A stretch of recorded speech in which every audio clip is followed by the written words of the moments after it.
लो जी, साईं अख्तर होरां दी एक बड़ी मशहूर नज़म है बरखा रुत। तो मैं तुहाडी खिदमत पेश करना वा। काल घटावां अंबर चढ़ियां, धरती खोलिया सीना, कमियां दे फुल उठ उठ वेंदे आया साउन महीना।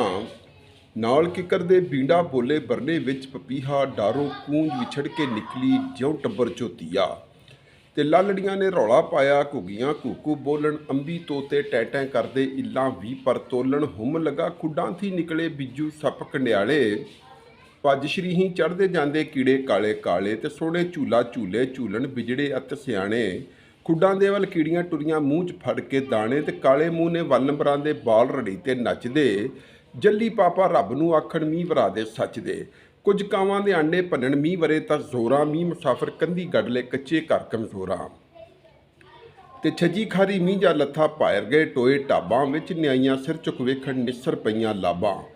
पारछियां दा पानी रल मिल गलियां बन गए नाले, नाले रल मिल छप्पड़ी टुर गए मिल गए देस निकाले। ते छप्पड़ पानी नाल भरीचे डडियां टाटर लाई, नहा तो बंगले आन लथे ने मच्छियां जान बचाई। ते नंगे हो गए सोट दे पैसे, धो गया पानी गलियां विच, ख्यालां आउण कलीरे मेहंदी रंगियां तलियां। ते शक होइयां जद सिलियां गोरां, नजरी पईयां हड्डियां, इत्थों कित्थे गए मुसाफर टेटर लाई डडियां। ते नंगे हो गए सोट दे पैसे, धो गया पानी गलियां विच, ख्यालां आउण कलीरे मेहंदी रंगियां तलियां। ते कच्चियां कंधां कोठे खुर गए, नंगी हो गई तूड़ी, किधरे किधरे नजरी आवे टोटे टोटे चूड़ी।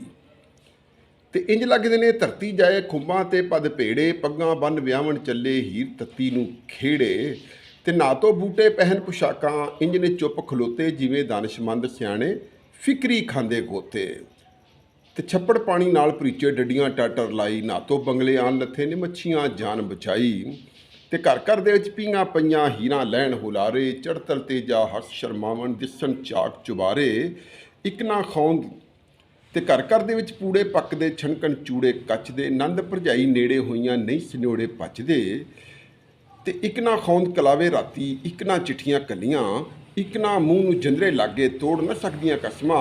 ते शाम होई असमानां उत्ते पींघ पई सतरंगी, रंग बरंगियां चुन्नियां वेखण याद आवण पे संगी।